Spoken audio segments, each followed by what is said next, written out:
হাজার হাজার কমেন্টস আমাকে বলতেছে রাজাকার, হ্যান ত্যান, খুবই বিচ্ছিরি ভাষায় গালিগালাজ দিচ্ছে। এগুলো কি আমাদের লোক এগুলো দিচ্ছে? এগুলো কোত্থেকে আসছে? ছাত্র দল এগুলো আপনি বলতে যাচ্ছেন ইন্টারনাল আমাদের নীতিমালা আছে অনলাইন। আমরা আমাদের যদি কেউ হচ্ছে নেগেটিভ কমেন্টসও করে থাকে, এমন কমেন্টস করছে যে জিনিসগুলো আমাদের ইসলামের সাথে সাংঘর্ষিক, এরকম কোনো শব্দ চয়ন করলেও তার সদস্য পদ বা সাথী পদ আমরা বাতিল করে দিছি। আমরা এগুলো টোটালি টলারেট করতেছি না। That's true. এই ক্ষেত্রে আপনারা অবশ্যই এগিয়েছিলেন। অনেকগুলি অভিযোগ, আমি নতুন করে প্রশ্ন তেমন নাই, তবুও আমি যে কয়েকটি বিষয় বলতে চাই যে একদম অনেক আলোচিত ফরহাদ, মানে যেটা নিয়ে অনেকে, সে তো এনলিস্টেড ছাত্রলীগের কর্মী ছিল, এটা কি অস্বীকার করতে পারবেন? মানে আমরা যেহেতু ফরহাদ ছাত্ররা তাকে নির্বাচিত প্রতিনিধিও করেছে, একদম ধরা কি বলবো, এটাকে ওইভাবে বলতে চাই না। এই কোশ্চেনটা কি এখন আর ভ্যালিড? না, কেন ঢাকা বিশ্ববিদ্যালয়ে তারা তো নির্বাচিত প্রতিনিধি হয়েছে, ছাত্রদের সাথে তারা ছিল কিনা, নাকি কোন অবস্থায় ছিল, ছাত্ররা তো তাদেরকে প্রতিনিধি করেছে। আচ্ছা, মনে করেন তারা যদি গোপন ছিল, এই ছিল সেই ছিল, পিঠে ছুরি মারার কি কৌশল কিনা? পিঠে তো কেউ ছুরি মারেনি, কারো কোনো ক্ষতি তো করেনি, কারণ তারা তো সরল মনে রাজনীতি করেছে, কারো ক্ষতি করছে, রাজনীতি করেছে, পরিচয় নিয়ে রাজনীতি করেছে, কিন্তু শিবির। আচ্ছা আমি একটু একটা করে এই ব্যাখ্যাগুলো অনেকবার দেয়া হয়েছে, যদিও মানে এরকম মিথ্যাচার করতে করতে ছাত্রদলের এই পরিণতি। এরপরেও দায়ের জায়গা থেকে কয়েকটা কথা একটু বলি। ছাত্রলীগের কমিটিতে ছাত্র শিবির খুঁজে খুঁজে পায় এস এম ফরহাদ আর হচ্ছে সাদিক কাইমকে। এরকম তারা অনেক চেষ্টা করছে, আর পায়নি।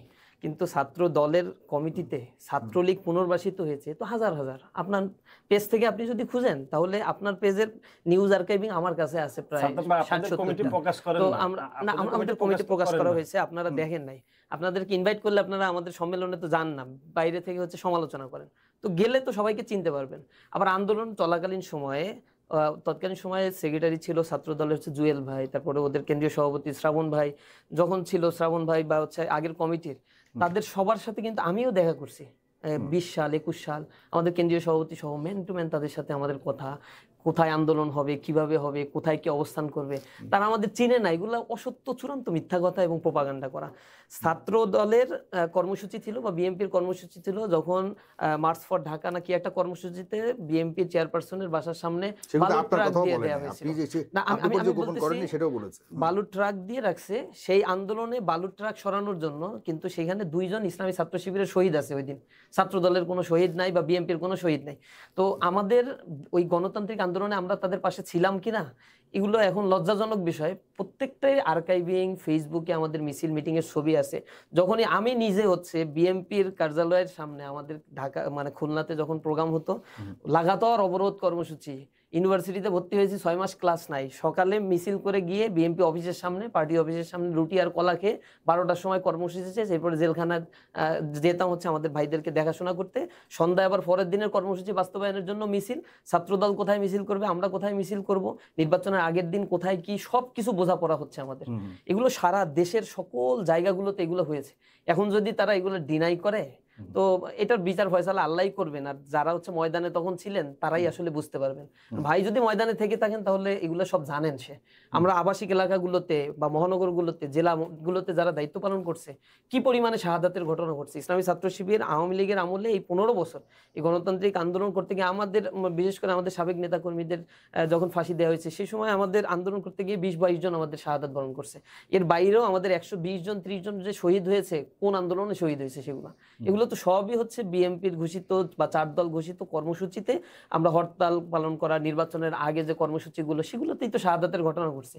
এগুলোকে যদি র্যান্ডমলি অস্বীকার করতে থাকে, গণতান্ত্রিক আন্দোলনে খুঁজে পায় নাই, এগুলো স্পষ্ট মিথ্যাচার। এবং এই মিথ্যাচারের দায় দায়িত্ব দিন শেষে তারা ভোটের ব্যালটের মাধ্যমে দেখতে পাবে ইনশাআল্লাহ।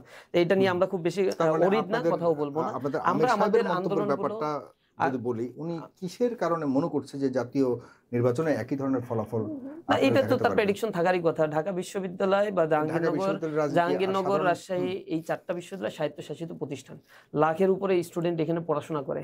এরা হচ্ছে বাংলাদেশের একেবারে ক্রিম স্টুডেন্ট, বাংলাদেশের এই 4টা বিশ্ববিদ্যালয়। এই ইউনিভার্সিটির স্টুডেন্টরা এই কত ভাগে ভিপি হয়েছে, কত ভাগে প্রায় 60% এর মতো ভোট পেয়েছে, ভিপি হয়েছে। এজিএস বা জিএস 60% এর উপরে ভোট পেয়েছে। 14,000 ভোট পেয়েছে, সেখানে কাস্টিং হয়েছে সম্ভবত 22-23,000 ভোট কাস্টিং হয়েছে। 28,000 হচ্ছে ঢাকা ইউনিভার্সিটিতে সম্ভবত ভোটার, বা এরকমই সব জায়গায় ভোটগুলো, বা 50% এর উপরে, অ্যাটলিস্ট 50% এর উপরে। তো এগুলো তো সব ইসলামী ছাত্র শিবিরের জনশক্তি কর্মী সাথী না, এগুলো সাধারণ ছাত্ররাও আমাদেরকে ভোট দিয়েছে। আমাদের কর্মসূচিগুলো হয়তো তাদেরকে পছন্দ করে হয়েছে। 5 আগস্টের পরে আমরা যে কমিটমেন্টগুলো দিয়েছি, যেভাবে কথা বলেছি, এগুলো ছাত্ররা অ্যাকসেপ্ট করেছে। আর ছাত্রদল যেগুলো বলেছে সেগুলো তারা রিজেক্ট করছে, যার ফলশ্রুতিতে এই পরিণতি হয়েছে। এখন যদি তারা পর্যালোচনা করে যে ছাত্র শিবিরের ভিতরে ভিতরে ছাত্রলীগে কাজ করতে পেরেছে, এগুলো তো ছাত্রলীগ যারা ছিল তাদের একটা বড় অংশ এখন ছাত্র দল হয়ে পুনর্বাসিত হচ্ছে। তাদের মেডিকেল গুলোতে যে কমিটিগুলো দেওয়া হচ্ছে, সেখানে অজস্র ছাত্রলীগের হ্যাঁ, তাদের যুক্তি অনুযায়ী তো সেটাই হওয়ার কথা ছিল, কিন্তু সেটা তো হয় নাই। তার মানে হচ্ছে আসলে যেটা করছে এটা হচ্ছে মিথ্যাচার করছে। বট বাহিনীর কথাগুলো বলছে তাদের বিজ্ঞান প্রযুক্তি বিশ্ববিদ্যালয় পাবনা, তাদের এক নেতা, এটা তো ভিডিও মানে ফ্লাশ হয়েছে বা নিউজগুলোতে আসছে, যে কেন্দ্র থেকে নির্দেশ দেওয়া হয়েছে একজন 10টা করে আইডি খুলতে হবে। মানে বট আইডি কারা খুলতেছে, কাঠের কেল্লা থেকে শুরু করে আরো যে জিনিসগুলো মোকাবেলা কেন, তারা তো এমন প্রোপাগান্ডা গুলো এখন চালাচ্ছে। এবং সত্য যে দেখা যাচ্ছে যে কোনো তাদের সিনিয়র নেতাদের, যেমন আমি যদি বলি দুদিন আগে গতকালকে মনে হয় ফখরুল ইসলাম আলমগীরের একটা বিষয় নিয়ে দেখলাম পুরো সোশ্যাল মিডিয়াতে তাকে একদম পুরো ধুয়ে ফেলা হয়েছে। এখানে কয়েকটা ইস্যু আছে। মূলত যে কাজগুলো করা হচ্ছে, আমরা বারংবার বলছি, এগুলো দ্বন্দ্ব সংঘাত লাগানোর জন্য ছাত্রলীগের একটা বড় অংশ এখানে কাজ করছে। সিআরআই ছিল, তাদের কোটি কোটি টাকা, বিলিয়ন বিলিয়ন টাকা এখানে তারা ইনভেস্ট করে এই জিনিসগুলো তারা রেডি করছে। এবং তারা চেষ্টা করে যে ঐক্য বিনষ্ট করার জন্য মূল শক্তি কারা, একটা শক্তি ছাত্র শিবির, একটা হচ্ছে ছাত্র দল, বড় ছাত্র সংগঠন, এই দুইটা এবং বিএনপি জামাতের মধ্যে যদি গ্যাঞ্জাম কোনোভাবেই তৈরি করে দেয়া যায়, তাহলে তারা এখানে সাকসেস হবে। এবং প্রচুর পরিমাণে আইডি তারা তৈরি করছে। আমি যখন বক্তব্য দেই কোনো আইডি থেকে, বা হচ্ছে এই যে আমি ইত্তেফাকের পেজ বা আপনাদের পেজ বা আরো কোনো পেজে আমার বক্তব্যগুলো যখন দেয়া হচ্ছে, হাজার হাজার কমেন্টস আমাকে বলতেছে রাজাকার, খুবই বিচ্ছিরি ভাষায় গালিগালাজ দিচ্ছে। এগুলো কি আমাদের লোক এগুলো দিচ্ছে? এগুলো কোত্থেকে আসছে? এগুলো এখন আমি তো ছাত্রদলকে এটা ব্লেম দিতে চাই না। আমরা মনে করি এগুলো সম্পর্ক বিনষ্ট করার জন্য কোনো একটা জায়গা থেকে এই চালটা চালা হচ্ছে। এবং ভাই হচ্ছে সম্পর্ক বিনষ্টের যে কয়টা পয়েন্ট বললেন, সব পয়েন্টের মূল কথা হচ্ছে এই বট আইডি দ্বারা প্রভাবিত তারা। এই জিনিসটাই হচ্ছে যদি রিমুভ করা যায়। কিন্তু আমরা তো আমাদের পক্ষ থেকে বারংবার আমরা ফেসবুকে স্ট্যাটাস দিছি, ইন্টারনাল আমাদের নীতিমালা আছে অনলাইন। আমরা আমাদের যদি কেউ হচ্ছে নেগেটিভ কমেন্টসও করে থাকে, এমন কমেন্টস করছে যে জিনিসগুলো আমাদের ইসলামের সাথে সাংঘর্ষিক, এরকম কোনো শব্দ চয়ন করলেও তার সদস্য পদ বা সাথী পদ আমরা বাতিল করে দিছি। আমরা এগুলো টোটালি টলারেট করতেছি না। এখন সেই জিনিসগুলো যদি কেউ বিশ্বাস না করে, তাদেরকে কিভাবে বিশ্বাস করানো সম্ভব? এবং এর এগেইনস্টে গিয়ে তারা বিশাল একটা ফোর্স তৈরি করে ফেলছে। এবং প্রত্যেককেই, ছাত্রদলের প্রত্যেককেই নির্দেশনা দেয়া আছে যেরকম আজে বাজে কমেন্টস করা। এবং একেবারেই তাদের আইডিগুলো তো একবার প্রমাণিত আইডি। ঢাকা বিশ্ববিদ্যালয়ে যে মায়ের ইলেকশন করলে এজিএস পদে তিনি যে হচ্ছে বট আইডি চালান, সেটা তো প্রমাণিত, এটা প্রকাশিত হয়েছে। অন্যান্য বিশ্ববিদ্যালয়গুলোর ক্ষেত্রে একেবারে সেম ভাবে এই প্রমাণগুলো আছে যে নেতাকর্মীদের পক্ষ থেকে নির্দেশনাগুলো দেওয়া হচ্ছে। প্রথমত হচ্ছে মিডিয়ার মাধ্যমে এগুলো বারংবার বলার চেষ্টা করা হয়েছে, বট আইডি কে চালায়, কারা চালায়, শিবির এগুলো করে এক ধরনের ন্যারেটিভ বিনির্মাণ করা। এর এগেইনস্টে গিয়ে বট আইডি গুলো হয়তো আবার সুকৌশলে তৈরি করা হয়েছে, যা দিয়ে আবার হচ্ছে ব্রাশিং করা হচ্ছে। ছাত্রলীগের তো একটা ফোর্স এখানে লেগেই আছে যে বিভেদ তৈরি করার জন্য তারা কাজ করছে, এটা করে যাচ্ছে। আমার যেটা মনে হয় যে সৌহার্দ্যপূর্ণ পরিবেশ তৈরির জন্য আমাদেরকে বসা দরকার টেবিলে। ছাত্র সংগঠনগুলোর সাথে ক্লাসের তো কিছু নাই। আমরা ক্যাম্পাসে কল্যাণমুখী রাজনীতি করেছি। আমরা কি ছাত্রদলের সাথে 5 আগস্টের পরে একবারও হাতাহাতি হয়েছে, কোনো জায়গায় মারামারি হয়েছে? কোথাও তো কিছু হয় নাই। তাহলে ছাত্ররা এত ভয় পাচ্ছে কেন? এখন আস্তে আস্তে অনেক ক্যাম্পাসগুলোতে আমরা দেখছি যে খুবই নর্মালাইজ হয়ে গেছে পলিটিক্সের ক্ষেত্রে।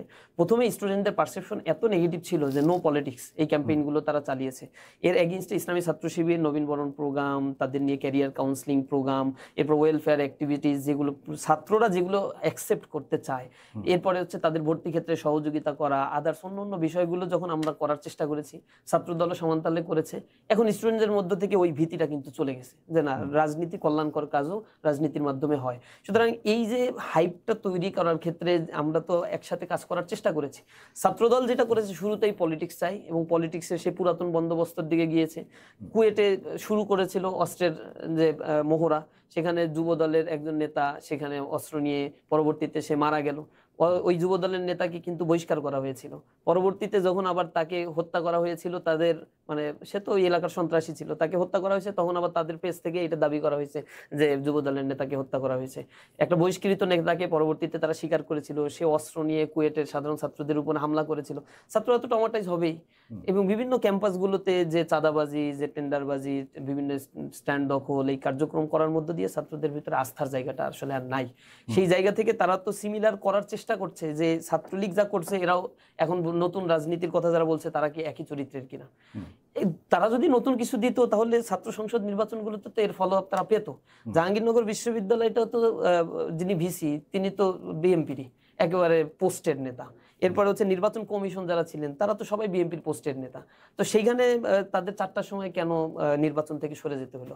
আবার তারা হচ্ছে ওইখানে জিততেও পারেন নাই, একটা প্যানেলেও বা হচ্ছে একটা পদেও তারা বিজয় অর্জন করতে পারেন নাই। আবার আমরা বলেছিলাম যে ঠিক আছে তাহলে এখন ভিসির পদত্যাগের ব্যাপারে আন্দোলন করো তোমরা, যে ভোট সুষ্ঠু হয় না হ্যান ত্যান, এগুলো তো তারা বলতেছে না। তার মানে ওইটা সুষ্ঠুভাবে ছাত্ররা রায় দিয়েছে নিশ্চিন্তে। ইউনিভার্সিটির ছাত্রদের তো টাকা দিয়ে কেনা যায় না, তাদের পারসেপশন মানে এমনি এমনি তো পরিবর্তন হয় না। তারা তো সবকিছু দেখে, যাচাই বাছাই করে। আমরা কাদের সাথে আন্দোলনে ছিলাম কি ছিলাম না, দীর্ঘ সময় ধরে সাদিক কায়েম তো একদিনে জন্ম হয় নাই। সাদিক কায়েম তো এখন এমফিলের স্টুডেন্ট, তার মানে হচ্ছে আরো 5 বছর ধরে সেই ক্যাম্পাসে ছিল। 5 আগস্টের পরে সাধারণ ছাত্রদের সাথে সে ছিল, থাকার পরেই তো তার উপরে সে আস্থা রাখছে ছাত্ররা, রেখে তো ভোটটা দিয়েছে সে।